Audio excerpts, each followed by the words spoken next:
Le mois de juin débute avec une semaine courte mais émotionnelle. Nous pourrions nous montrer plus subjectifs que d'habitude, sensibles et intuitifs. Nous faisons aussi preuve de sérieux, de discipline et de loyauté. À quoi d'autre pourrons-nous nous attendre? C'est ce que nous allons découvrir ici, aujourd'hui même.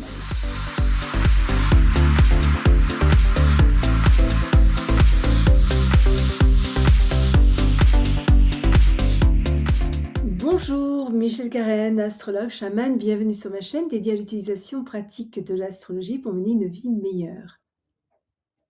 Le lundi 1er juin, Mercure entre en Cancer jusqu'au 9 août. Pendant les 9 prochaines semaines, notre pensée plutôt subjective est fortement influencée par nos sentiments, le passé et nos souvenirs. Nous sommes susceptibles de nous concentrer sur certains faits tout en ignorant d'autres complètement. Sensibles aux opinions des personnes qui nous entourent, nous avons tendance à apprendre par osmose et à absorber les informations de manière subliminale. Notre intellect, qui opère principalement à un niveau inconscient, a tendance à être un tout petit peu plus lent. Dans certains cas, nous pourrions mentir sans même nous en rendre compte. Nous exprimons nos idées avec une certaine ténacité, pouvons nous montrer rêveurs et quelque peu irrationnels, sujets à l'inquiétude, voire à la phobie, mais en général sommes plutôt réfléchis, diplomates, discrets, agréables et surtout intuitifs.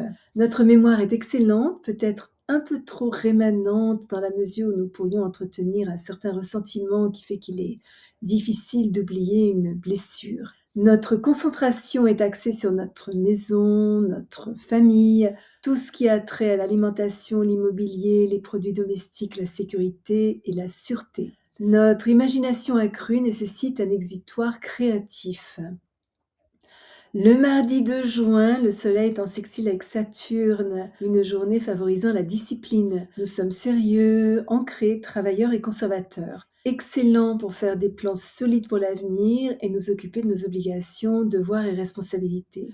Tout ce que nous avions reporté, aujourd'hui, nous l'abordons avec patience, minutie et surtout volonté. Une journée nous demandant d'être honnête, terre à terre, bien que prudent et circonspect dans nos relations d'affaires. Nos progrès ne sont peut-être pas spectaculaires, mais ils sont structurés, graduels et surtout réguliers. Nos objectifs très concrets exigent maîtrise de nous, réserve, sobriété et fiabilité. Notre succès à long terme passe par nos efforts personnels, un travail stable, un certain dévouement et peut-être un sacrifice que nous acceptons volontiers. Si nous ne devenons pas en proie à l'égoïsme et ne sommes pas trop méfiants, nous devrions pouvoir saisir les opportunités qui s'offrent à nous. Nous poursuivons nos ambitions de manière constructive avec loyauté, confiance, sens pratique et surtout efficacité.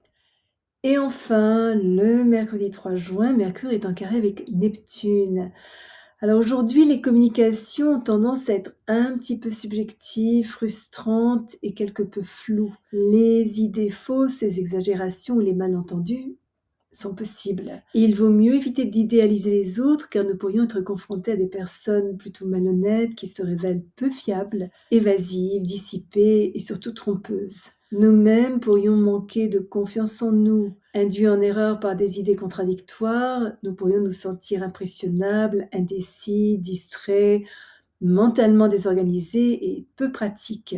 Soyons prudents avec les secrets parce que nous sommes quelque peu velléitaires et enclins à divulguer involontairement des informations sensibles. L'alcool et les drogues ne sont pas recommandés parce qu'ils pourraient avoir un effet amplifié. Parce que notre tendance à la rêverie pourrait nous faire perdre de vue le monde qui nous entoure et nous rendre un peu victimes de mensonges ou de fausses déclarations, ça n'est pas une bonne journée pour les négociations commerciales, surtout si des finances sont en jeu.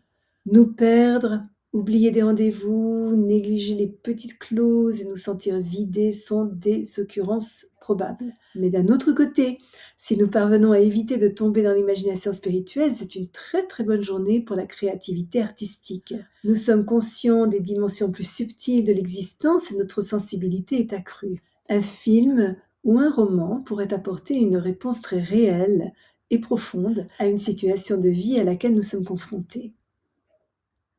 Si vous êtes déjà abonné à ma chaîne, je vous en remercie. Vos commentaires sont toujours très appréciés. Si vous avez aimé cette vidéo, n'hésitez pas à placer un petit pouce bleu et à appuyer sur la petite cloche pour être averti lorsque je télécharge une nouvelle vidéo tous les jeudis et parfois une deuxième durant la semaine.